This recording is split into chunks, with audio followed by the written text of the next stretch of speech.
Vous dormez, mais votre corps ne récupère plus. Et ce n'est pas une simple fatigue. Vous dormez, mais votre corps, lui, s'épuise. Et le plus inquiétant, c'est que ça peut durer des années sans que vous le réalisiez. Après 60 ans, une fatigue persistante n'est pas toujours normale. Elle peut annoncer un dérèglement silencieux, énergie cellulaire en baisse, récupération incomplète, inflammation chronique qui s'installe. On parle rarement de ce qui s'use vraiment en premier. Ce n'est pas votre volonté, ce n'est pas l'âge. C'est ce qui se passe à l'intérieur. ATP mitochondries, système glymphatique, inflammaging, NAD, cellules sénescentes. Si ces mécanismes ralentissent, vous pouvez dormir 8 heures et vous réveiller déjà épuisé. Dans cette vidéo, on va comprendre pourquoi et surtout comment éviter que cette fatigue devienne permanente. Ce qui rend cette fatigue trompeuse, c'est qu'elle ne fait pas mal. Il n'y a pas de signal brutal, pas de douleur aiguë, pas d'alerte visible. Le corps continue de fonctionner. Vous marchez, vous parlez, vous dormez. Mais en arrière-plan, la production d'énergie diminue progressivement. Chaque cellule de votre corps fonctionne grâce à une molécule essentielle, l'ATP. L'ATP, c'est la monnaie énergétique de vos cellules. C'est elle qui permet aux muscles de se contracter, au cerveau de réfléchir, aux organes de réparer les tissus pendant la nuit. Or, avec l'âge, la production d'ATP ralentit. Pas d'un coup, mais doucement. Et comme cette baisse est progressive, le cerveau s'adapte. Vous pensez simplement « je suis un peu moins en forme qu'avant ». Ce que beaucoup ignorent, c'est que cette baisse énergétique ne se ressent pas immédiatement parce que le corps compense. Il puise davantage dans ses réserves. Il ralentit certaines fonctions. Il priorise l'essentiel. Mais cette compensation a un coût. Moins de récupération musculaire, moins de réparation cellulaire, moins de clarté mentale au réveil. C'est pour cela que vous pouvez avoir l'impression de tenir, mais de ne plus vraiment récupérer. Et ce n'est que le début. Car si l'ATP diminue, il faut comprendre pourquoi. Et cela nous amène au véritable moteur de cette énergie, les mitochondries. Si l'ATP diminue, ce n'est pas un hasard. Elle est produite par de minuscules structures présentes dans presque toutes vos cellules, les mitochondries. On les appelle souvent les centrales énergétiques du corps. Ce sont elles qui transforment l'oxygène et les nutriments en énergie utilisable. Le problème, c'est que les mitochondries vieillissent elles aussi. Avec le temps, elles deviennent moins efficaces, elles produisent moins d'énergie et elles génèrent davantage de stress oxydatif, une forme d'usure interne liée aux radicaux libres. Ce n'est pas spectaculaire, mais c'est cumulatif. Moins d'énergie produite chaque jour, moins de capacité à réparer les tissus pendant la nuit, moins de résistance à l'effort ou au stress. Ce phénomène s'appelle le déclin mitochondrial. Il commence bien avant qu'on le ressente clairement. Et plus les mitochondries sont fatiguées, plus la récupération nocturne devient incomplète. C'est ici que beaucoup se trompent. Ils pensent que le problème vient du sommeil lui-même, alors qu'en réalité, le sommeil peut être correct, mais le moteur interne est affaibli. Et quand le moteur ralentit, la récupération ralentit aussi. Mais l'énergie n'est qu'une partie de l'équation, car même si vous produisez encore de l'énergie, il faut que votre corps puisse se nettoyer et se réparer correctement pendant la nuit. Et c'est là qu'intervient un mécanisme dont on parle très peu, le système glymphatique. Pendant que vous dormez, votre cerveau ne se repose pas vraiment. Il active un système de nettoyage très particulier, le système glymphatique. Son rôle est simple, éliminer les déchets accumulés pendant la journée, des protéines usées, des résidus métaboliques, des sous-produits du stress cellulaire. Ce système fonctionne surtout pendant le sommeil profond, mais avec l'âge, son efficacité diminue. Le flux de nettoyage ralentit, les déchets s'éliminent moins bien, le cerveau peut se réveiller encore chargé.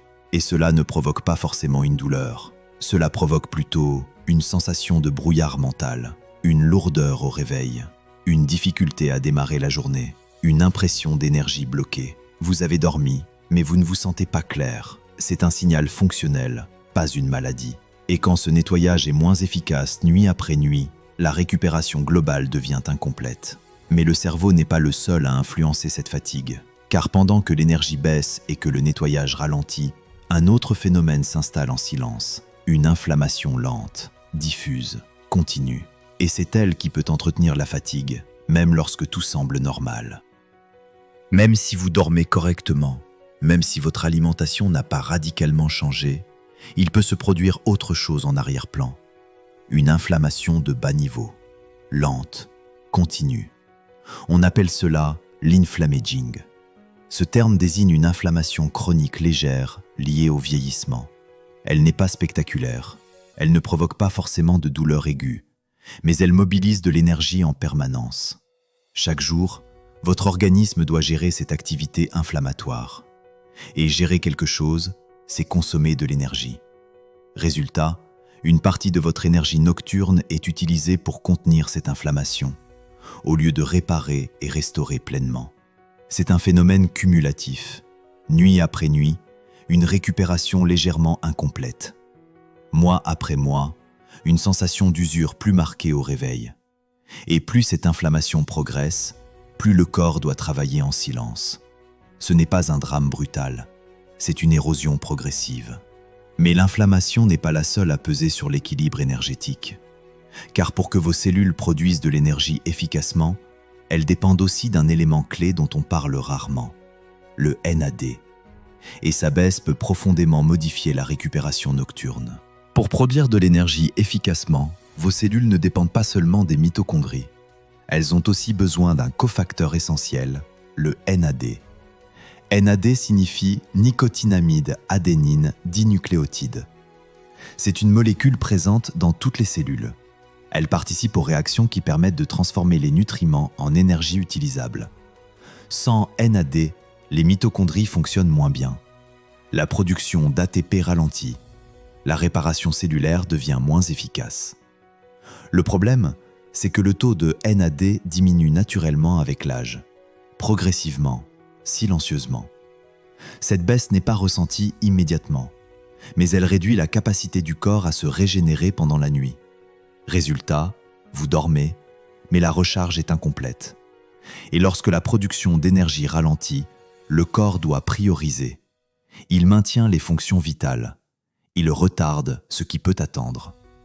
Ce qui attend, ce sont souvent la réparation musculaire, la récupération nerveuse, la restauration complète de l'énergie. Et c'est exactement ce qui explique cette sensation au réveil. Vous êtes debout, mais pas vraiment rechargé. À cela s'ajoute un autre facteur moins connu, qui accentue encore ce déséquilibre énergétique, l'accumulation de cellules sénescentes. Avec l'âge, toutes les cellules ne fonctionnent plus de manière optimale. Certaines entrent dans un état particulier. On les appelle les cellules sénescentes. Ce sont des cellules qui ne se divisent plus correctement. Elles ne remplissent plus totalement leur fonction initiale. Mais elles ne disparaissent pas non plus. Elles restent là. Et ce qui pose problème, ce n'est pas seulement leur inefficacité, c'est qu'elles continuent à consommer des ressources. Elles entretiennent une activité inflammatoire locale. Elles perturbent l'environnement des cellules voisines. En d'autres termes, elles utilisent de l'énergie sans contribuer réellement à la récupération.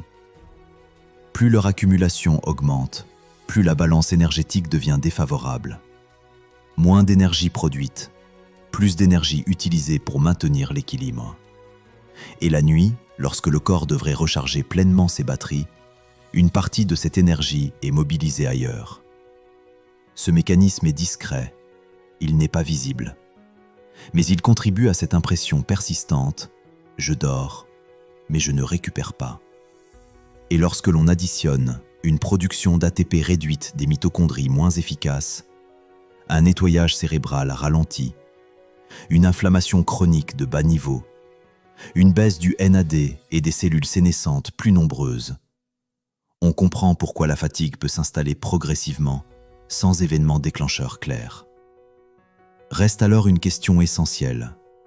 Comment éviter que cette fatigue devienne votre nouvelle normalité ? Ce qui rend cette fatigue insidieuse, c'est qu'elle ne commence jamais par un effondrement.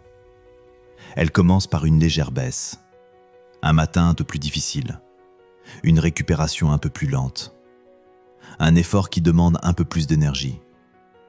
Puis le corps s'adapte. Vous réduisez légèrement votre rythme. Vous évitez certains efforts. Vous compensez par plus de repos. Et cette adaptation masque le problème. Le cerveau normalise la situation. Il enregistre, c'est l'âge. Alors qu'en réalité, il s'agit d'un déséquilibre progressif entre l'énergie produite, l'énergie consommée, l'énergie mobilisée pour réparer. Quand la production baisse et que la consommation silencieuse augmente, la récupération devient partielle. Pas absente, partielle. Et une récupération partielle répétée devient, avec le temps, une fatigue chronique. Ce n'est pas un événement brutal, c'est une érosion. Et plus on tarde à comprendre ce mécanisme, plus l'organisme entre dans un mode d'économie.